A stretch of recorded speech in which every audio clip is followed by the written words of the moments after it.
And let's be real, we don't see a lot of people picking Michael Chandler to win this fight, and that doesn't surprise me. I mean, the guy fights with the room temperature IQ. And if Michael Chandler just sticks to his bread and butter, if Michael Chandler can leave his ego at home, if he doesn't get caught up in all the hype, trying to entertain the fans, and he just goes out there and implements his bread and butter, goes after that takedown, again, fuck the ego, man.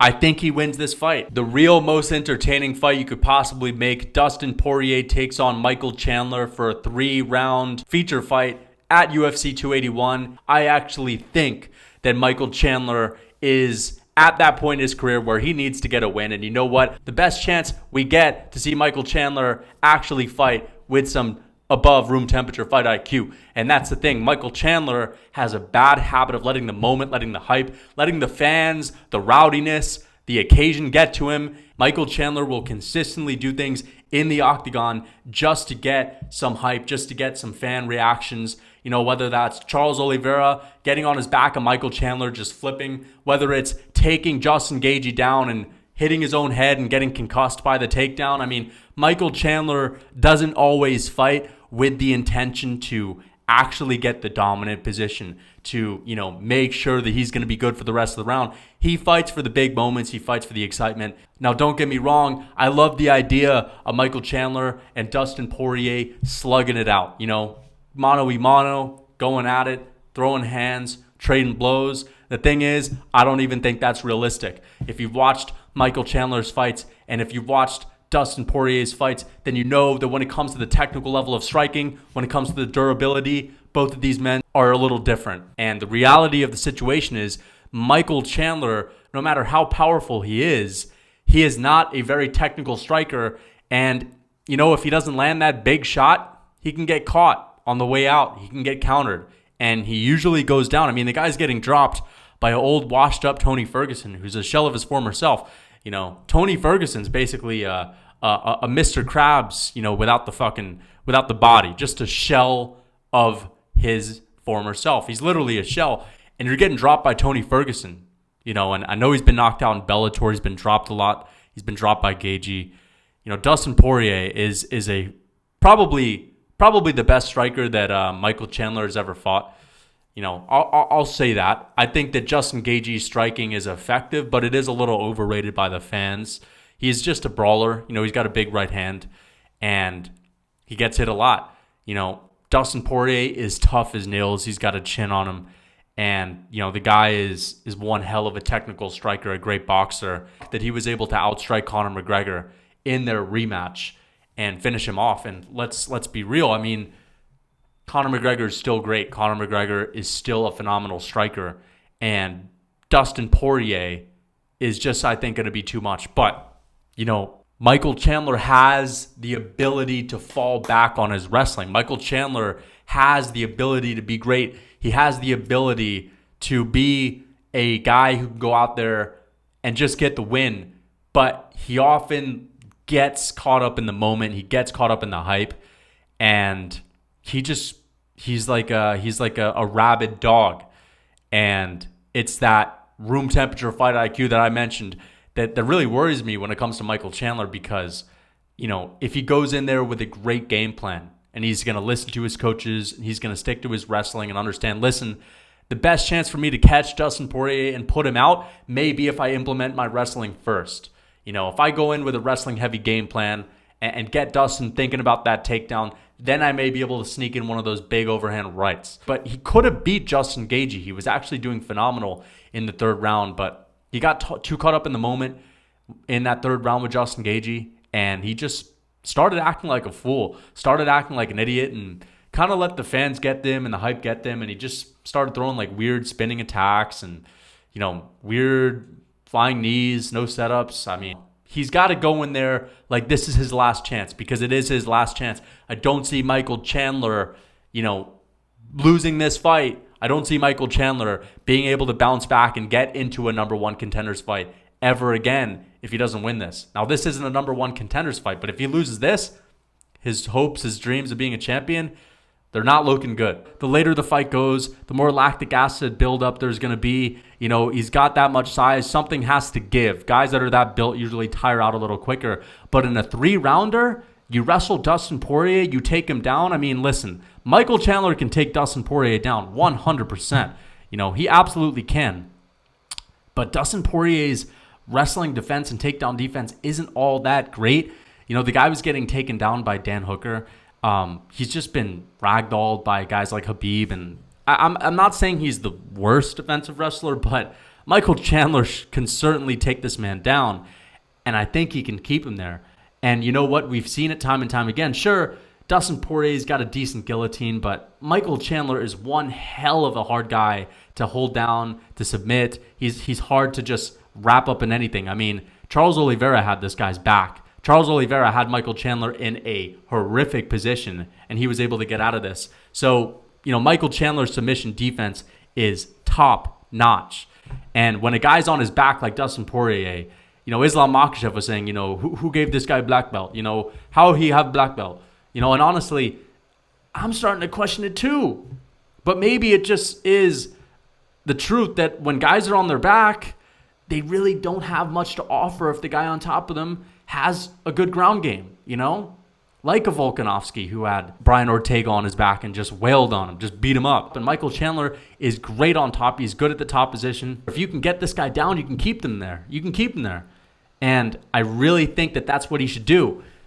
It's funny because I could see Michael Chandler doing really well in the first round. I could see him doing really well in the second round, just being gassed out, coming off of the stool in the third round. Dustin Poirier having a bit of a second wind and just catching him like Oliveira did in the second round with Michael Chandler, just catching him off guard, and the fight's over. Like he just follow-up shots against the fence, done.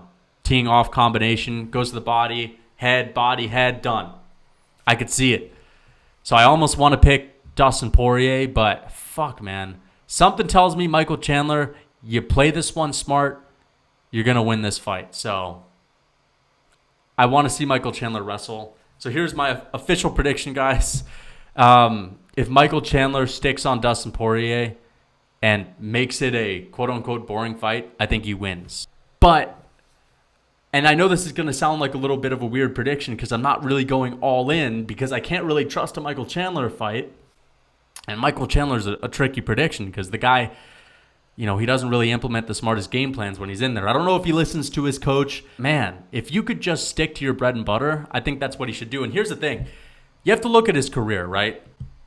He wants to make a statement when he gets to the UFC. So he goes out there, stands with Dan Hooker, knocks him out. Then he takes on Charles Oliveira, right? First round goes pretty well for him, but then he gets knocked out. But then he's got this big fight with Justin Gaethje, Michael Chandler, the fans respect him. He's had a good fight, but, he still wants to make a statement. He's still not really a UFC veteran. You know what I mean? Like, I feel like it was the Justin Gaethje fight that made Michael Chandler, really accepted in the UFC.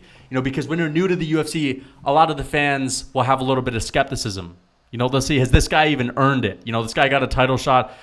That could rub some people the wrong way if you're getting a title shot off after one win in the UFC, but I feel like he was still trying to earn some respect from the fans. And what he did to go and get that respect was, putting on a crazy fight, trying to entertain fans at the expense of his own ability to win. Going out there and throwing weird flying knees and spinning attacks and, just walking into shots from Justin Gaethje without really putting up any defense. I mean, he looked ridiculous in that third round. Really silly. He's really at the spot now where, okay, this is do or die. This is a big fight. This is Dustin Poirier. I'm getting rocked by Tony Ferguson. Dustin Poirier's got some of the best striking in the UFC. I think Dustin Poirier could even beat a guy like Rafael Fiziev. I really do. You cannot watch this guy's fights and tell me that he isn't one of the best strikers in MMA. He's definitely one of the best boxers in MMA. I mean, he showed that he can outbox Conor McGregor in MMA, and that's the thing. When it comes to striking, this guy is one of the best. Michael Chandler is not on this level. Michael Chandler has not fought anyone who's at the level of Dustin Poirier when it comes to the striking. That being said, Dustin Poirier's Achilles heel has been that wrestling. And if you can get him, you can get a hold of him, and you have the strength like a Chandler to take him down, he's going for a ride. So here's my prediction. If Michael Chandler can leave his ego at home, if he doesn't get caught up in all the hype, trying to entertain the fans, and he just goes out there and implements his bread and butter, goes after that takedown, again, fuck the ego, man. I think he wins this fight. I think he can gas out Dustin Poirier and make it miserable for him. He's got to be worried on the feet, though. And that's the thing. If Michael Chandler tries to strike, he's going to lose this fight. He's going to get knocked out if he tries to strike. So here's what I think is going to happen. If Michael Chandler does stand on the feet with Dustin Poirier for 3+ minutes without shooting a first takedown, he loses. If Michael Chandler doesn't shoot a takedown in the first 3 minutes, I don't think he's going to win this fight. Because that means he's going to try to strike with Dustin. But if he goes out there and he tries to shoot, he tries to clinch early, I think he's going to win this. So I cannot make a definitive prediction on this. I think, again, Michael Chandler, he has the tools. He has great grappling. And you know what? If he's mixing in the wrestling and getting Dustin Poirier to look at his takedowns, and he's getting Dustin Poirier to second-guess himself and to always fear the takedown, that's when his striking can actually open up. But if you're just going to try to go in there and feel Dustin out and trade shots, trade jabs, it ain't going to go so well, because Dustin Poirier, he thrives in combinations and he can thrive in the pocket. He's a lot faster than Michael Chandler. He's got power too. He's got power. It's a little bit deceiving, but he does have some power. I mean, he's a big lightweight. He's got a big old back. He's got big power, and man, he's got to be careful in this one. But if he can edge out the first few rounds and then just stay safe in the third, I think Chandler wins. I cannot wait to see it. I want to know who you guys have in the comments. Let me know. If you're into bodybuilding and fitness, you probably already know that eating whole foods with little to no processing is good for you. Eating seed oils and processed monstrosities are just going to hinder your progress. And you may be thinking, well, how can I actually bring all of this together? How can I actually make consistent, cheap, and delicious healthy meals for my daily regimen? As someone who's so passionate about nutrition and fitness, I've written a cookbook with dozens of healthy recipes. Each recipe made with whole, unprocessed foods so that you know exactly what you're putting into your body when it's time to eat. In addition, every time I come up with a new, tasty, and healthy recipe, I add it to the cookbook. Every year, I'm basically adding 20 to 30 new recipes to this cookbook, so that if you get the cookbook, you have no excuse but to eat healthy. So check out the Real Food Cookbook. The link is in the description.